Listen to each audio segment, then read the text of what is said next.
It was approximately 12:15 when I entered the Johnson County Community Health Clinic. I was there for an appointment I had set up weeks ago, just a routine checkup. It wasn't a new place for me. I had been there a couple times before. However, the place had an odd nostalgic feel to it, as if it were a location from my childhood or something, and I could never pinpoint exactly what this feeling was, or where it came from. As I walked in, an overwhelming feeling of déjà vu swept over me. The hum of the flickering fluorescent lights, the white tile flooring, the muted beige paint that colored the walls. I noticed that there was a TV mounted in the corner, a smaller flat screen, that was playing a short PowerPoint slideshow on loop of ads and events that were being held by the clinic. I passed the empty waiting area, a small area of the main room with magazines, children's playthings and blue-cushioned chairs, and approached the woman at the front desk.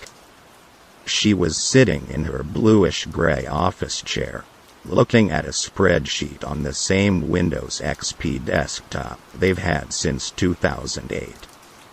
There was a sign-in sheet on the counter in front of me. I have an appointment with Dr. Pevins. What time? 12:30. She began typing something into her keyboard.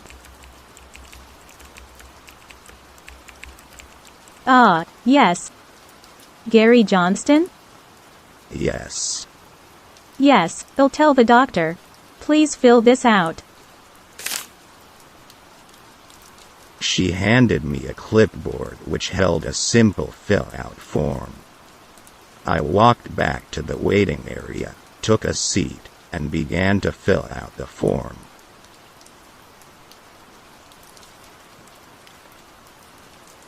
I was about halfway done with filling in my information when I slumped back in my chair. I hadn't gotten much sleep the night prior, and I was exhausted. As I slumped back, I noticed something very peculiar. My head never hit the wall. In fact, it felt like it went in. I got up, quite frightened, and looked at the wall. Nothing, not a single hole or dent, had been made in the wall by my head.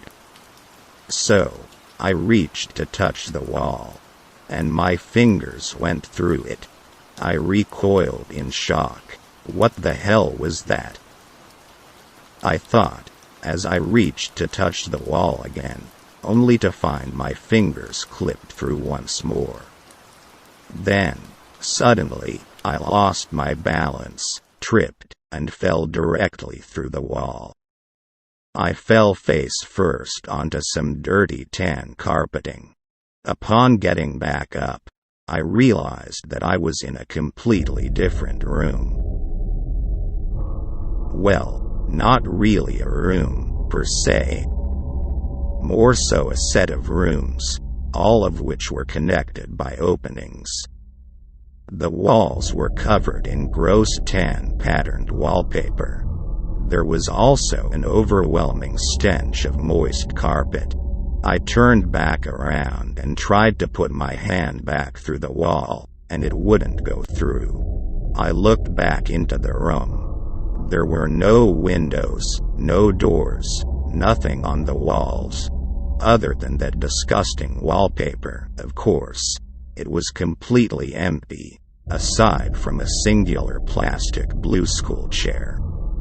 At this point, the only thing going through my mind was fear, and the repeating thought of, "I need to leave," on loop in my head. I started running through the rooms, desperately trying to find an exit, but to no avail.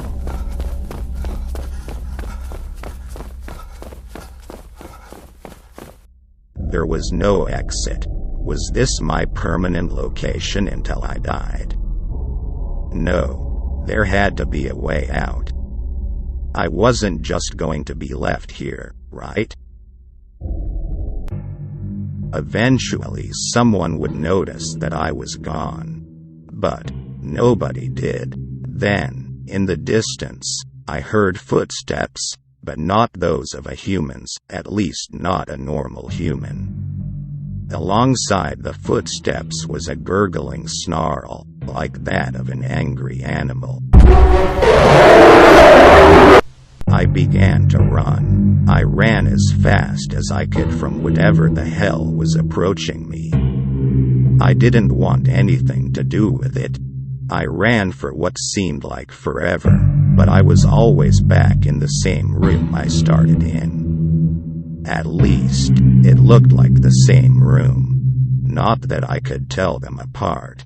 So, I sat down, defeated. A feeling of dread filled my body as I started to cry. I was going to die here. I'm still there. I haven't left. I've accepted my fate. In fact, I can actually hear footsteps. I wonder who that is.